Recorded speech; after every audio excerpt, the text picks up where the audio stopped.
So our first segment of the show tonight, our main discussion segment, is just me and you going over what happened, rehashing. And I have to say, budget time is one of my favorite times of year as a journalist. I've always enjoyed covering the budget. It is actually what launched Money Media 6 years ago. So some of my very first videos, which started out on Instagram, were about the budget, or me explaining what is happening with the budget. That was in 2019. And here we are in 2025, recapping what has happened over the past 3 weeks, over 15 hours worth of speeches, including the closing budget presentation from Fayval Williams, the new finance minister. And I have to hand it to her. I think she did a masterful job by taking the actual implied budget, as she calls it. We're trying to line up that clip for you, and I don't know if we're going to have it now or a little bit later on, but one of the biggest criticisms of both parties' budget presentation, I heard it a lot for the opposition, but the government also did the same thing. They didn't tell us how much their initiatives and their tax givebacks were going to cost. So the opposition presented this basically a manifesto, and they never said how much it was going to cost. And so I heard a lot of criticism about that. But to be fair, the government party, the JLP, also did not tell us how much their proposals, well, it's more than proposals now, they've been presented, this is going to be the budget. They didn't tell us how much these initiatives are going to cost. And in all my years of covering the budget, usually when it comes to that section called revenue measures, there is a chart, there is a table at the end that will tell you how much the revenue measures are intended to cost or raise.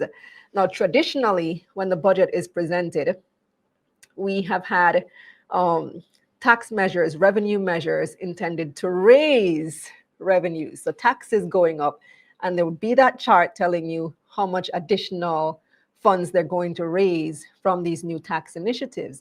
In the past 7 years, it has been the opposite. How much funds you are going to save, or how much additional funds the government is going to lose by reducing certain taxes. And they didn't tell us.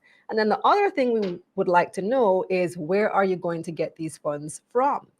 And let me say, even though the opposition is in opposition, the PNP is in opposition, I think they are still obligated to say how much their funds, how much their proposals would cost, and how they would fund it. Because I remember back in when was the JLP came to power in 2016.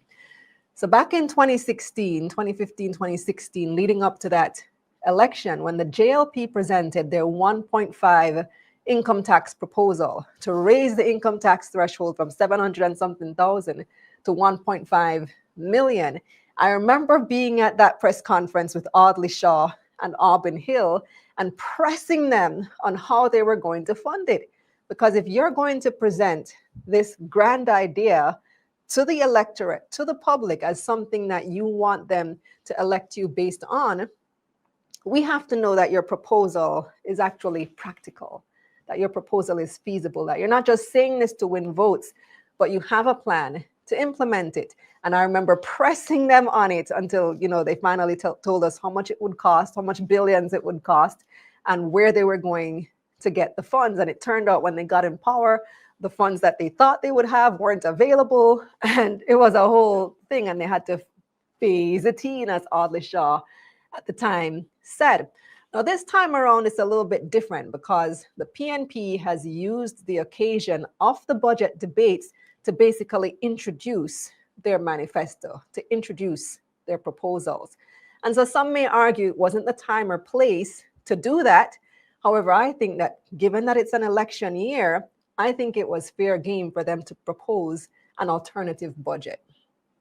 But if you're going to propose an alternative budget, you need to give us the numbers behind your alternative budget. How much are these proposals going to cost us? And I think that was a fair enough expectation. If PNP wants to go down that route and introduce that topic, you got to tell us how much it's going to cost us. They never did that. They dropped that opportunity. And so Fayval Williams came in and presented her quote unquote implied budget. Now, producer, just let me know in the private chat when we have that clip to play. I believe we have, all right, so let me get into Art Golding's response. We have it? Not yet. All right. So according to Fayval Williams, the PNP's proposals would cost almost $50 billion.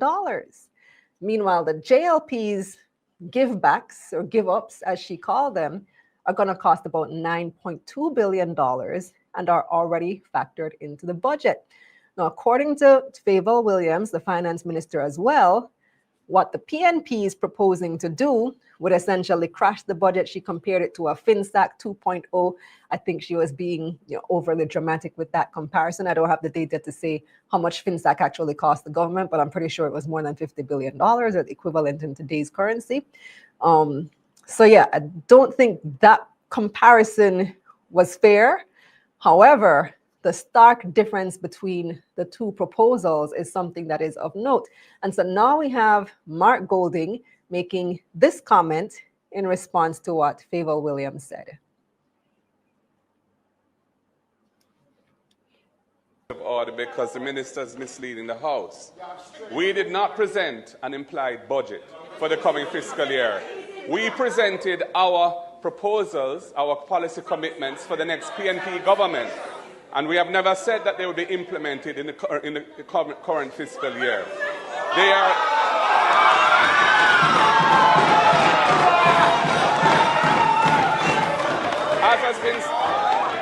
As has been said, the budget... After today, the budget would have been passed for the fiscal year. Our proposals represent what we will be doing for the duration of our first term in office. And that is what we were saying. And they will all operate within the current fiscal rules. Stop misleading the House. So that was the response from opposition leader Mark Golding in the House, saying that the finance minister was misleading the House, that they never intended for all their proposals to be implemented within year one. However, the point was made in response by Minister Williams that you were debating this current budget. And so the assumption ought to be made that the numbers you're presenting or the proposals you're presenting are for this current financial year, which I think is a fair enough point as well. So the opposition has now called an emergency press conference for tomorrow. And my expectation is that the opposition is going to present their actual figures for their proposed budget, their alternative budget, their set of proposals, because they came with a lot of them, and what those proposals would indeed cost. And so we're expecting, that would be my expectation from tomorrow. And I would say if the opposition, if the PNP comes to that press conference tomorrow without their financial plan, without those numbers, it'd be a waste of time. What is the point of an emergency press conference if you don't have the numbers to rebut? Fayval Williams says it will cost the country almost $50 billion and put the country in a deficit position. You need to counteract that and tell us, what would it cost by your estimation? Is your plan feasible? Is your plan practical? Remember, this is an election year, and elections can be called at any time this year. The last election was in 2020, September, middle of COVID. So between now and September is not a long time. The JLP may well use goodwill from the current budget presentations and take advantage of that to call it any day now, who knows? Or they may decide to take a little bit more time since the last polls were so close and build up, more momentum over the next few months. But either way, the opposition does not have a lot of time. And so I'm expecting tomorrow that they come with those numbers. Pull an all-nighter if you have to. If you didn't factor in the numbers before, you guys need to stay up all night tonight and figure out what this plan is actually going to cost. Now, the government side does have the benefit of being in government and having access to the actual numbers of what things may cost. But I would like to see a practical plan from the opposition at tomorrow's press conference. Let me take a few comments before I get into some more highlights from the budget. Where are we? All right, let's see.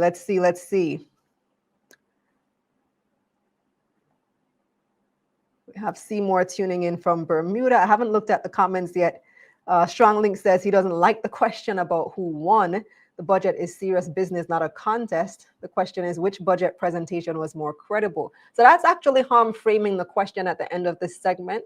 The question is, who had the better financial plan for the country? Who has the better financial plan for the country? And here are your options. I'm giving you the poll question a little bit early. So who has the better financial plan for the country based on the budget presentations?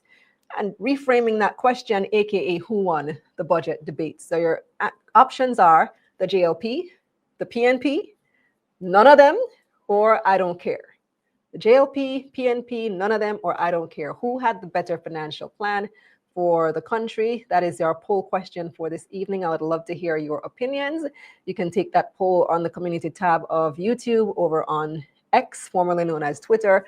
Leave your comments in the chat as well. And to help you make up your mind, we are going to be playing some additional clips from the entire budget series over the past 3 weeks. Shell's wanting to know, when is Faval coming on? I don't know. We've extended the invitation. We've followed up. We're hoping to get her on maybe next week. I really don't know. But whenever she's available, we're going to continue trying to have her on. Let's see. Strong Link says we must not only demand good government, we must also demand good opposition. And he adds the alternative budget must be credible. King Grogu says JLP won easily. Creme de la Creme says the PNP has enough time to explain where funding will come from, meaning after the budget presentation, creme de la creme. Strong Link says Golding put his foot in his mouth. Trivia says this cannot be real. Am I sleeping? Shell says a joke. So if it wasn't this year, when would it be? Who else we have? King says Mark Golding is out of touch. How can he be giving budget presentation and saying it's not doing it for 1 year? A budget is for a year.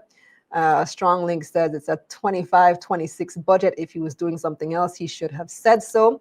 So let's get into some of the other highlights from the entire presentation, from the entire 3 weeks of presentations, which should help you make up your mind as to who has the better financial plan for Jamaica. So let's start with some announcements from the government. First of all, we have the increase in the PAYE threshold. This government will increase the threshold to $2 million.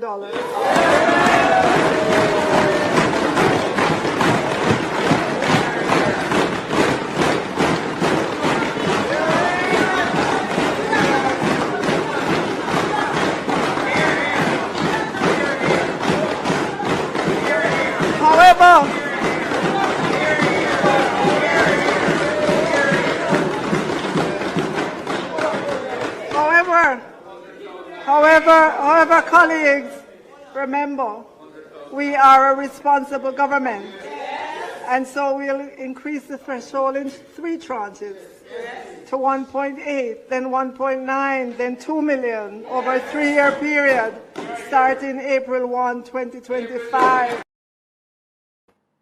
All right, so that was one of the major announcements coming from the government side, that the income tax threshold is going up to $2 million, starting with this year, going up to 1.8, next year 1.9, and then the third year, $2 million. So that's something that a lot of people were looking out for, looking forward to.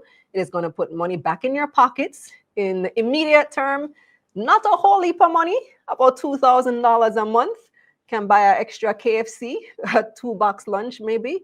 But it's something, right? Especially if you look at it for the entire year. And then by the end of the period, we'll have, I don't remember how much it is, but I remember $2,000 a month for this first year.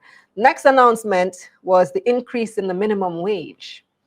We are pleased to announce that starting from June 1, 2025, the national minimum wage will increase from $15,000 per 40-hour work week to $16,000 per 40-hour work week. This represents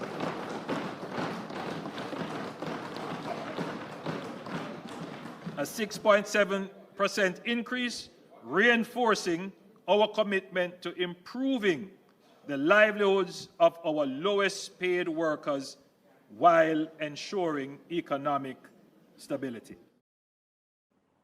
Okay, so the minimum wage is also going up by an additional $1,000 a week. So that's $4,000 extra for the month. When you said by the week, it doesn't sound like a lot, but $4,000 extra a month for somebody on minimum wage, I think that is quite significant. Something that they would be happy for. The next announcement from the government side was this provision to introduce micro insurance.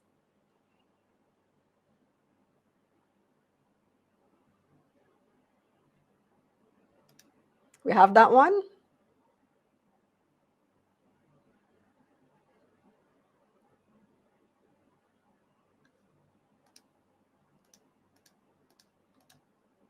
All right, we don't have that one. So let's look at the micro market of the Jamaica Stock Exchange. Pleased to announce its acceptance of the Jamaica Stock Exchange's proposal to establish a JSE micro market. That one is a pretty big deal for us here who follow the stock market. So a micro market would target companies between 10 and 50 million Jamaican dollars. That's how much they would be able to raise on a micro stock exchange. I would love to see it implemented, although there needs to be several provisions that would make it feasible for companies of that size to seek to list. But we're at the point now where all that has been promised is a working group to establish it.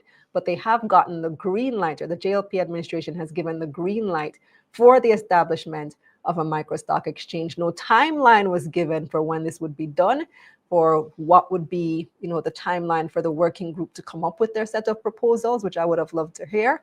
But I think that is a pretty important one for us here on this program, and the viewers and followers and fans of this program who are always interested in business opportunities and investment opportunities. The next announcement concerned, or the next set of announcements, I should say, concerns the NHT, which is always a hot button issue at the budget debates. To announce a further increase effective July 1, 2025. The individual loan limit will be increased from $7.5 million to $9 million.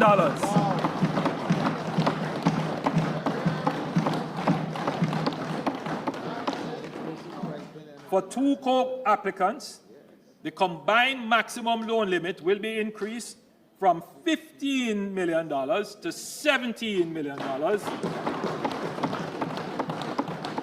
And for three co-applicants, it will be increased from $21 million to $23 million. Madam Speaker, if an individual mortgager is purchasing a unit at $14 million or less, the NHT will lend that individual up to $12 million, subject to availability.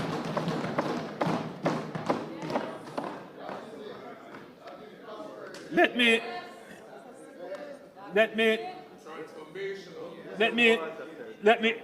me explain that a little bit. Each time we increase, we notice, Madam Speaker, that each time we increase the loan limit, we notice an increase in the price of houses. It is the most frustrating thing. And yes, it is a matter of economics. When you increase effective demand, then more people are chasing houses than there are houses in the market. The competitive system is going to increase the price. So what we have done is to give a greater loan limit for houses that are going to be at what we call affordable price point. And the affordable price point for the NHT is $14 million.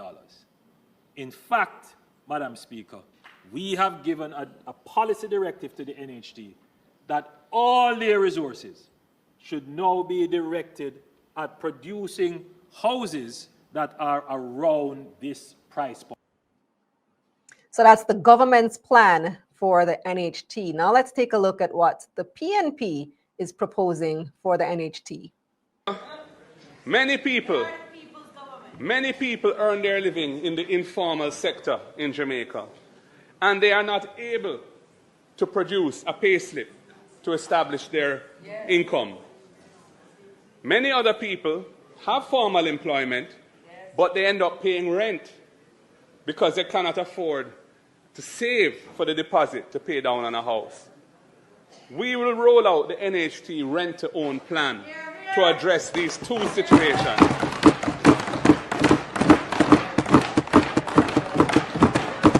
Firstly, Mr. Speaker, a person earning in the informal economy who can't produce a payslip, but who wants to buy an NHT house, will be able to go into possession as a tenant, paying a monthly rent equivalent to a mortgage loan payment. That's right. And by establishing their ability to pay over a relatively short period of time, they will then be deemed eligible to access the mortgage loan from the NHT to buy the house. Having established proof of payment, they don't need to produce a payslip.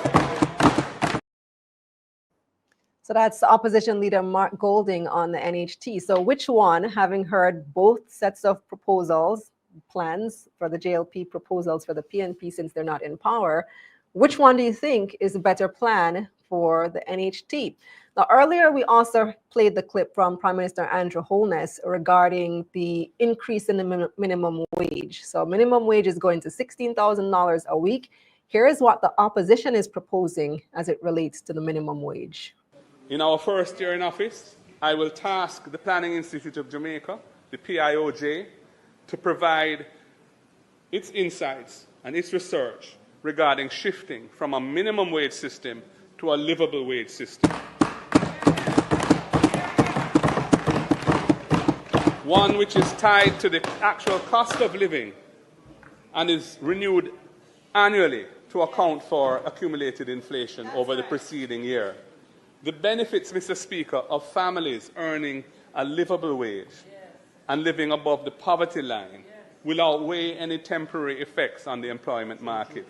And we have seen that repeatedly where people have said increases in the minimum wage, significant increases can't be done because it's going to result in displacement of employment and so on. And the thing settles down shortly thereafter and living standards are raised at the bottom of the society, which is so important. So the proposal to shift from a minimum wage to a livable wage, and that would be spearheaded by the PIOJ to figure out what this livable wage would entail, because we don't know right now how much does it cost to survive in Jamaica on a weekly basis. How much does it reasonably cost to survive? What is the livable wage? What would be the benchmark for that livable wage? So $16,000 versus an undetermined amount for a livable wage. Which one do you think is the better proposal when it comes to our low-income earners? And then we move on to roadworks. So the Prime Minister made a raft of announcements when it comes to roads. The Southern Coast Highway project is now 95% complete. The remaining segment from Yallah's Bridge to Port Antonio and Morant Bay to Cedar Valley will reach completion in June 2025. Let me give a quick update on the Montego Bay Perimeter Road, which includes the Long Hill Bypass and critical upgrades to Barnett Street and West Green Avenue. For residents in the Long Hill area, you would have already noticed that clearing works have commenced. The initial concept of the Long Hill Bypass considered 2 lanes. However, the government has taken a strategic decision to expand the roadway to 4 lanes. So the people in that side of Jamaica, St. James, Hanover, Westmoreland, that would rely on that very important corridor, which is now an obstacle course, when this is done, they will have a 4-lane highway. Additionally, works on the Montego Bay Bypass are progressing rapidly with earthworks at a very advanced stage, and the Montego Bay River Bridge, which I toured recently, is 95% complete. That's the highest and longest bridge in Jamaica, an impressive piece of infrastructure. As of today, the overall project stands at 55% complete. Once finished, this network of roads will significantly ease the long-standing traffic challenges in Montego Bay and open up new areas for development, fostering greater investment and economic activities. All right, so that's Prime Minister Andrew Holness on roadworks. A lot of announcements were made about roads. I have a video coming out on that, I think tomorrow. We're looking at the Montego Bay bypass, which is now 55% complete. We're also looking at the addition of a new leg to the North-South Highway that would take you from Miami Bay, where it currently ends, all the way to Discovery Bay. That way you get to bypass Draxhall traffic, because as you know, Draxhall has developed a whole lot in the past 5 years. So I think that would definitely be welcome. There are several others as well. You can tune into the bottom line tomorrow for the full review of what's going to be done as it relates to roads. I want to wrap up this segment now with a clip from Mark Golding talking about the EASE program that he intends to implement. Our third commitment is that the EASE program will guarantee that every needy student from primary to secondary school receives one nutritious meal per day at school, with a long-term plan to expand that to include breakfast. This is a solution that will put money back in the pockets of the parents who are already struggling. Now, I expected what I heard. I heard that. That's the point. We know that there are students on path who get the benefit. But every MP in here knows that there are thousands of others who are not on path who don't get any benefit. Outside of path, who don't get the benefit. We are saying, Mr. Speaker, that once you are in need, for those on the path program, but even for those who are not on the path program, we'll guarantee you one nutritious meal per day.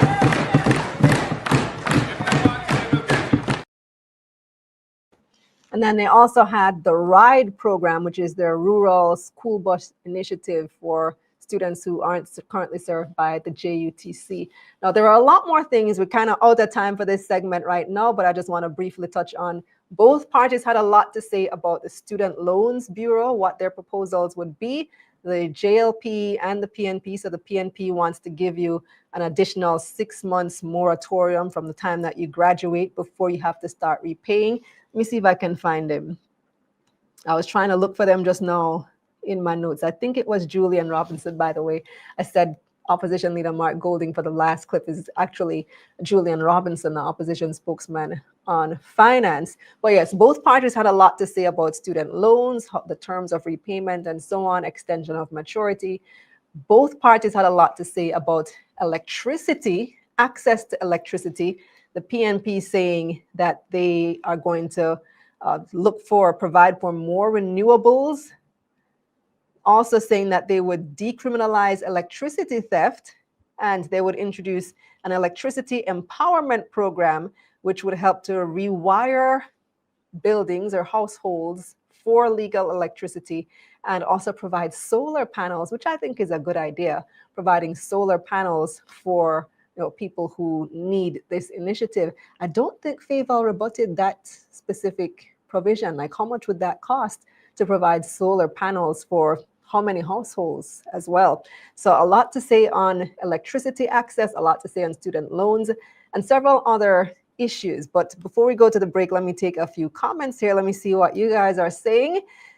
Shells wanted to know if I'm going to the press conference tomorrow. Not in person, but I will watch it online. I definitely probably going to do a recap video about it. She wants me to go to represent us, to represent you. Ask him the tough question, she says. Oren says, FAVAL was impressive. She silenced all critics, and big up to our women You all are stepping up in a big way. King Grogu says JLP has a better financial plan because they give us how much it is going to cost. Creme de la Creme says the PNP already know where the money is coming from. Mark Golding is a banker. He knows numbers. Well, let's see what they say tomorrow at the emergency press conference. Tavares says, yay, I will be getting all of my TJH allocation. Tavares, you never hear it oversubscribed? Oversubscribed means you're not going to get all of your allocation. I didn't hear by how much it was oversubscribed, though. I think there's a good chance that you will get a lot of it. But oversubscribed means you're probably not going to get all, but maybe close to all. Dr. Lithium says, raise from 100 US, 500 US, or even 1,000 for customs. I'm ready for ink up my finger. So the exemption from customs duties when you're importing stuff, like you buy from Amazon and so on, currently, if it's 100 US dollars, then you pay no duty. Dr. Lithium says raise it to 500 or even $1,000, and he will vote for the party that does that. Ice God says Andrew spoke or hinted of what will happen during a second term. Favel herself spoke about implementing policies over a third term in office these first 3 years. So why wouldn't the opposition? Okay, fair enough. Shells says the micro market is a strong no. It sounded good at first, but after thinking about it, Jamaica don't need a micro market. Stronglink says, I too have concerns about the micro market. Can entities of that size be adequately regulated and monitored? Kirk says, Mark get 1 point for the NHT rent to own. Tavares says, Jamaican people livable wage is with AC and water heater and jacuzzi. That sounds like a very high light bill, Tavares. Raquel says livable wage. She's impressed by that. She wants to see, I assume that's what you mean, that you want to see that happen. Trivia says this is not a realistic proposal in terms of the economy. Greg says what they're doing for cost of living for normal people to eat, live, sleep comfortable at night. They can talk all they want, but it's the bottom line. People make the country run effectively.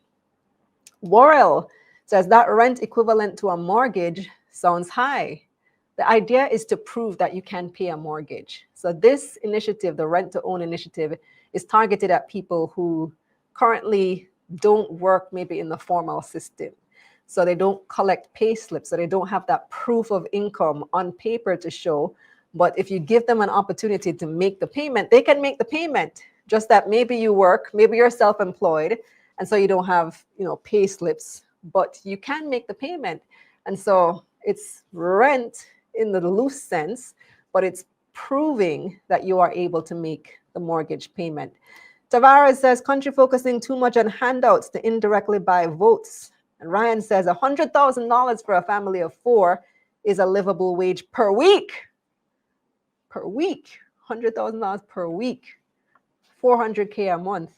Because Pickney niam enough just to fuel their brain to study. It may indeed be a livable wage, but for that to be the minimum wage, $100,000 per week, I don't know how that will impact. Well, I do know how that will impact employment. A lot of employers won't be able to afford that.